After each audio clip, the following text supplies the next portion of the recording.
how long do you think Giannis stays in Milwaukee? Yes, we're doing that thing again. ESPN talking about how long Giannis has until he gets traded. Every year, this is the same story every year. But this year, it has some legs. I think I've communicated with my teammates, communicated with the people that I respect and love, that the moment that I step in on this court or in this facility and wear this jersey, the rest does not matter. I'm locked into whatever I have in front of me. Now, if in 6-7 months I change my mind, I think that's human too. You're allowed to make any decision you want. So obviously the media clipped that part where he's talking about in 6-7 months, if I change my mind, it's only human that I do so, yada yada yada. And basically they got people talking again about the whole Giannis to Milwaukee. Is he gonna leave Milwaukee? He's opening up to potentially leaving Milwaukee. Yeah, he is.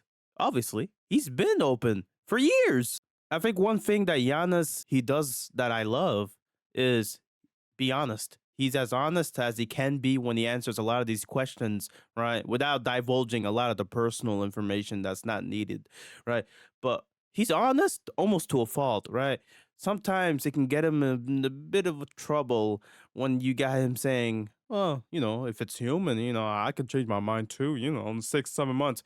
Now, people, they're going to clip that part, but he's obviously locked in for the season. I think people, they clip that part up forgetting that in 6-7 months, what is that, April? May? When the season's over? He just gave you the answer to that question. He said 6 or 7 months. He didn't just pull that number out of thin air. He thought very carefully about how long it was until the end of the season. And what he basically said there is, I'm going to give it another evaluation at the end of the season. You didn't see a denial from either of them. The Knicks and the Bucks certainly talked in August. And I'm going to say, if you look at the big picture, it's a little bit disconcerting if I'm the Bucks that I made this crazy maneuver in July, waiving Dame Lillard and then signing Miles Turner, both of them $100 million maneuvers. And then in August, Giannis said, hey, what about the Knicks? That's not necessarily a good sign. Okay, so where is Wendy getting this whole Knicks part of it from, right? The Bucks talk to the Knicks. So a couple of days ago, Shams dropped this tweet right here, linking to an article from ESPN, basically outlining how Giannis, hey, behind the scenes, the Bucks and Giannis were trying to see if, the Knicks, there could potentially be a trade framework that could work for both teams. Let's get into the details here. Just how serious were these talks between the New York Knicks and Milwaukee Bucks? Malika, they were serious simply for the facts that sources told me that the New York Knicks emerged as the team in August that Giannis Antetokounmpo wanted to play for if he were to be traded outside of Milwaukee, if these two sides could reach agreement on a deal. And according to the timeline, they're saying it's in August where all this is happening. This was mere weeks, if not days, after the Mikal Bridges extension got done. So the ESPN article starts off, right, in the second paragraph, talking about how, contrary to popular belief, Giannis was not consulted. They didn't even try to get his approval in the moves that they made in terms of waiving Dame, but also in terms of getting Dame in 2023. Like, it's interesting. It's interesting. A lot of people, talk about Giannis being the GM, right? He does have some say in some stuff, like the Adrian Griffin hiring, right? But they didn't consult him for a lot of these moves that people think he had say in. Like, okay, you might not believe that, but it's part of the article in which Shams is basically headlining that Giannis and the Bucks were speaking to the Knicks. Obviously, it outlines the meeting that Giannis had with the GM, John Horst. He sat with his agent as well. And Giannis, as always, airing his concerns about whether or not the team could truly achieve championship contention. That's his number one for years. I think people miss this point. He's opened the door for the option of leaving or getting traded if the team that he sees around him isn't a winning team. If guys around him, like he said years ago, aren't ready to win, aren't in the mentality to win games and win the championship. And then this paragraph is where basically they say it as explicitly as they can that Giannis, the only team that he seems to want to play outside of Milwaukee is the Knicks. Now, it's interesting also to think about that because the Knicks, with their current roster, are currently $3 million short of being a second apron team this season, with a lot of these looming contracts. Cat's contract getting bigger year by year. OG's contract getting bigger. Bridges' contract also getting slightly bigger. And Brunson's contract also picking up, to where the Knicks, you see their next offseason, or sorry, next season, they have a lot of free agents coming up, right? A lot of these players aren't even on the roster right now, but some of them are. And it's interesting seeing that, the official roster right now, you basically got 4 players on long-term deals, and the rest of the players, exchange them. They'll probably trade Josh Hart this season. They'll probably try to see if they can get something out of Mitchell Robinson before he hits the free agency. Look, man, this Knicks team, they're in a pickle too. Okay, they're in a pickle with their roster in terms of the money. And if you replace Mikal Bridges with Giannis somehow, bro, if you're able to do that, New York, bro, New York might actually do it, bro. They might. I don't think it's possible though. I feel like they would need to trade more than just Mikal Bridges. And look, I tried making a trade here. Mikal Bridges had a trade restriction up until basically the trade deadline, like days before that. So essentially, the extension that he signed days or weeks before the whole August meetings, apparently the Knicks basically shot themselves in the foot here, because they could have used Bridges as an asset in the trade. Right now, you got Josh Hart. Let's see here. Let's send him to Milwaukee. OG Anunoby, sayonara. Now, what's the point of trading OG Anunoby? I mean, this trade works, but like, what's the point of making this trade? Like, if you're the Knicks, like, my bro, you're losing out on a defensive wing in OG Anunoby and Josh Hart, who's basically a Swiss Army knife that can do a lot of things as a guard that many guards can't do, despite the fact that his shooting is not consistent enough. But that's another story. Mikal Bridges, who's on a $24 million a year contract, I think he goes up to $33 million next year. So maybe next summer they can try to, put his contract and Josh Hart's and combine it. And look, man, I'm not gonna lie, bro. That's all it would take for me to do that trade. Josh Hart and Mikal Bridges. If you can combine those contracts and get Giannis next offseason, I'm not gonna lie, I wouldn't be mad at it from a Giannis perspective, right? You're on a team that could easily destroy the East. My problem, though, is the fit with Jalen Brunson. I'm not gonna lie to you, bro. It's worse than Dame. It's worse than what I seen with Dame, where he looks off Giannis, or the pick and roll, the pairing isn't there like you would like to like you would like it to be. Off ball, forget about it. Jalen Brunson doesn't play off ball, bro. He's never been asked to play off ball in New York, bro. And that's primarily because he's basically the only ball handler on the team aside from Deuce, who's on the bench a lot of the times when Brunson's on the floor. I tried playing around with the trade machine. I feel like that's the best trade they can make. Now, this paragraph here I think is the most important in the article, right?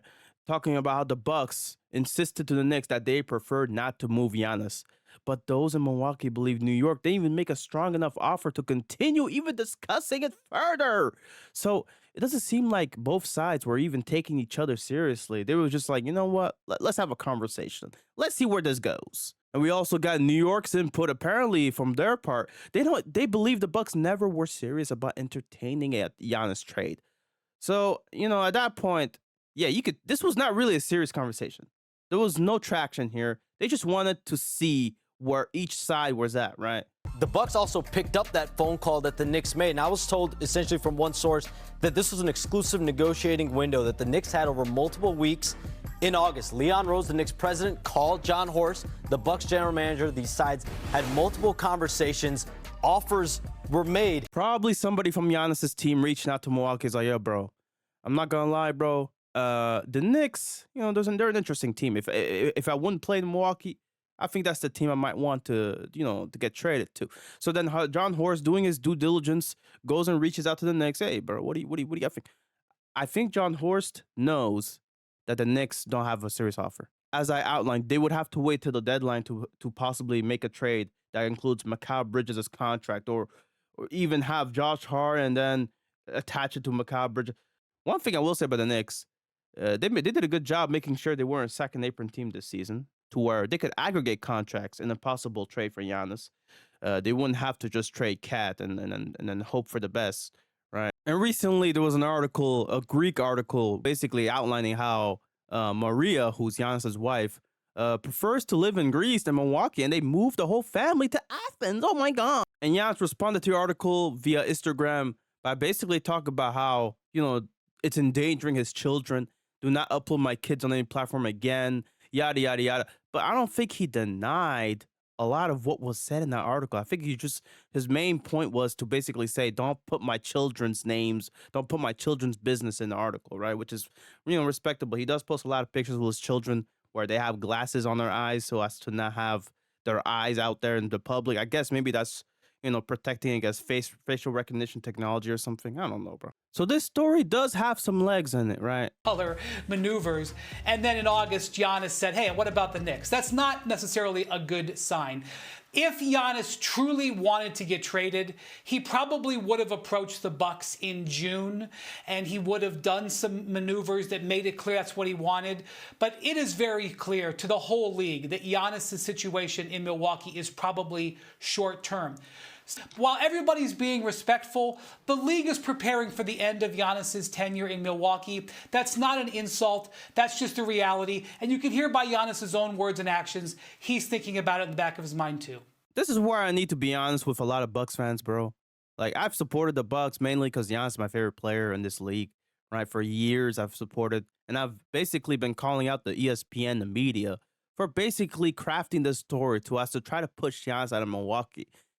And I'm not saying that's not what they're doing right now. They might as well be doing that as much as they can, because I'm not gonna lie, this story has never had more legs than it currently has. This story is gaining more steam, and Giannis is partly behind it being fueled by that steam. Look, let me tell you something, bro.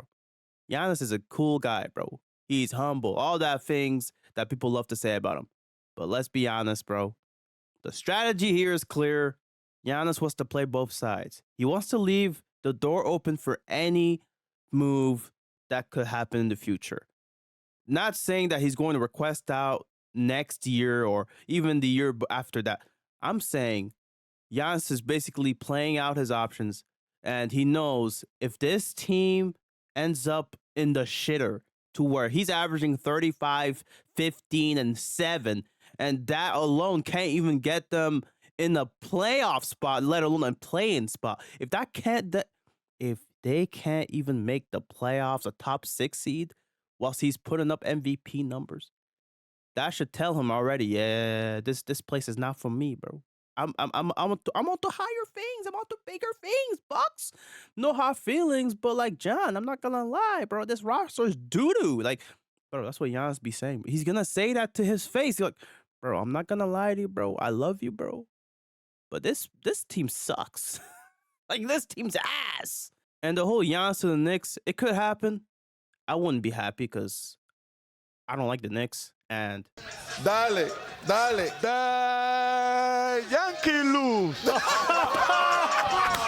if anything, I love to laugh at the misery of New York fans, bro. Like, that's my shtick, bro. I'm so happy, bro. The Yankees lose. The Blue Jays won. Guys, the Yankees suck. I don't even watch baseball. I'm just happy that Toronto beat New York, bro. I need the Raptors to do the same to the Knicks somehow, bro. Like, please. That would be my dream. Honestly, I don't know what other team besides San Antonio can even make a trade like that work, where they can give up enough picks coming from different teams to where they still got a lot of assets, and they have Giannis on the team with Wemby, and maybe Fox is still on the team somehow. Devin Vassell is getting traded, and maybe Keldon Johnson gets added to the fucking pile.